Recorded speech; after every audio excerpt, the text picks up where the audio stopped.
औज़ुबिल्लाहिमिनश्शैतानिर्रजीम बिस्मिल्लाहिर्रहमानिर्रहीम। ख़वातीन व हज़रात, अस्सलामु अलैकुम वरहमतुल्लाहि वबरकातुहू। मैं उम्मीद करती हूँ कि मेरे तमाम बहन भाई दुनिया के किसी भी कोने में होंगे, खैर वाफ़ियत से होंगे। परवरदिगार आलम आप सबको अपने हिफ्ज़-ओ-मान में रखे, इलाही आमीन। आपके अपने चैनल नूर इस्लाम ज़हरा में मैं तहे दिल से आपको खुशामदीद कहती हूँ।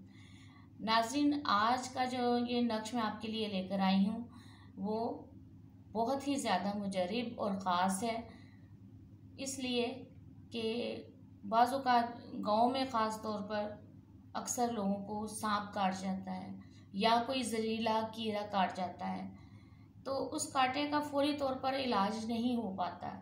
तो या तो आप उस जहाँ पर कोई जहरीला कीड़ा या सांप वगैरह काट जाए तो आप उस जगह को फौरी तौर पे सबसे पहले तो बांध लें। उसके बाद आप ज़ाहिरी बात है डॉक्टर का भी इलाज करवाएंगे, लेकर जाएंगे उसको हकीम के पास, या जो भी आपको उस वक्त फौरी तौर पे समझ आएगी कि इसका क्या करना है, तो वो चीज़ एक तो आप कर लें। दूसरा ये कि आप घर आकर किसी से भी कहें कि ये जो आपको तावीज़ है वो लिख कर ज़ाफ़रान से पिलाएं। तावीज़ कैसे लिखना है मैं आपको बता देती हूँ। सबसे पहले आपने क्या करना है, पाक साफ़ जगह पर होकर वज़ू करके बैठ जाना है। ज़ाहिर है जिसको ये तकलीफ़ होगी वो तो नहीं अमल कर पाएगा, लेकिन क्या है कि जो उसके पास मौजूद होगा कोई भी बड़ा, तो वो उसको ये कह सकता है कि ये तावीज़ जो है बनाकर मुझे पिला दे। इस तावीज़ को नाज़रीन पीना है। तो तावीज़ समझाने से पहले जो लोग मेरे चैनल पर नए हैं और पहली दफ़ा वीडियो को देख रहे हैं वो चैनल को सब्सक्राइब करें, लाइक करें और साथ ही बेल आइकन के बटन को प्रेस कर दिया करें ताकि हमारी हर आने वाली वीडियो का नोटिफिकेशन आप तक पहले पहुंच सके। और जो पहले से ही सब्सक्राइबर हैं उन्हें ये अमल करने की रूहानी इजाज़त है। तो आइए नाज़रीन, अपने अमल की तरफ बगैर टाइम ज़ाया किए चलते हैं। सबसे पहले आपने क्या करना है, ये आपने स्क्रीन पर जो नज़र आ रहा है ये आपने इस तरह नक्श बना लेना है और इसी तरह आपने खाने फिल कर लेने हैं। 9 खानों वाला ये नक्श है, कोई ज़्यादा मुश्किल बात नहीं है। आपने ज़ाफ़रान से इसको लिखना है, ज़ाफ़रान ना हो तो जर्दे का रंग भी आप लेकर उससे महलूल बनाकर इंक की तरह स्याही बनाकर उसकी पेन में भर के तो आप उससे भी लिख सकते हैं। आपने इसी तरह खाने बना के लिखना है, या रहीमो, या अल्लाहो, या मुरीदो। इसी तरह आपने हर खाने में लिख लेना है, या रहीमो, या अल्लाहो, या मुरीदो, या रहीमो, या अल्लाहो, या मुरीदो। ये लिखने के बाद आपने नीचे लिख देना है, या बदियस अजाइबे बेखैरी या बदियो। आपने ये चीनी की प्लेट के ऊपर नाज़रीन लिखना है इस तावीज़ को। चीनी की प्लेट पर लिखकर इसको सुखाकर तो आपने उसको फिर पानी उसके ऊपर प्लेट में डालकर उस महलूल जब सारा ये लिखा हुआ मेल्ट हो जाए तो आपने ये वाला पानी मरीज़ को पिलाना है।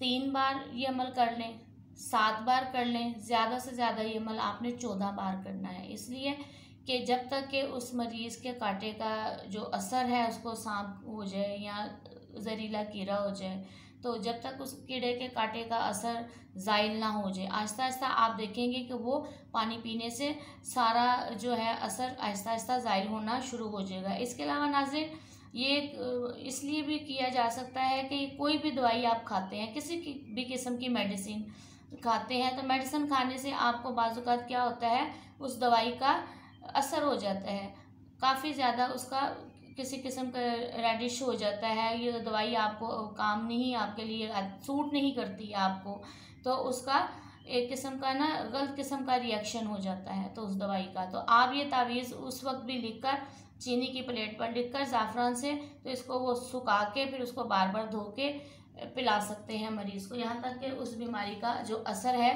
वो ज़ाइल हो जाए।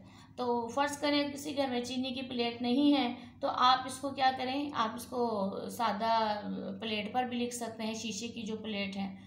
बहालत मजबूरी अगर वो भी आपके घर में मौजूद नहीं है तो फिर आप ये सादे कागज़ के ऊपर लिखकर ज़ाफ़रान से ही लिखना है, आपने लिखकर उसको पानी में डुबोकर उसका पानी आप मरीज़ को पिलाएं। 3 बार, 7 बार या 14 बार आप ये अमल मुसलसल उसी वक्त आप करें ताकि आपका जो मरीज़ है जिसको ये मसला बन गया है वो अच्छे से उससे फ़ायदा उठाए और वो सेहतयाब हो सके।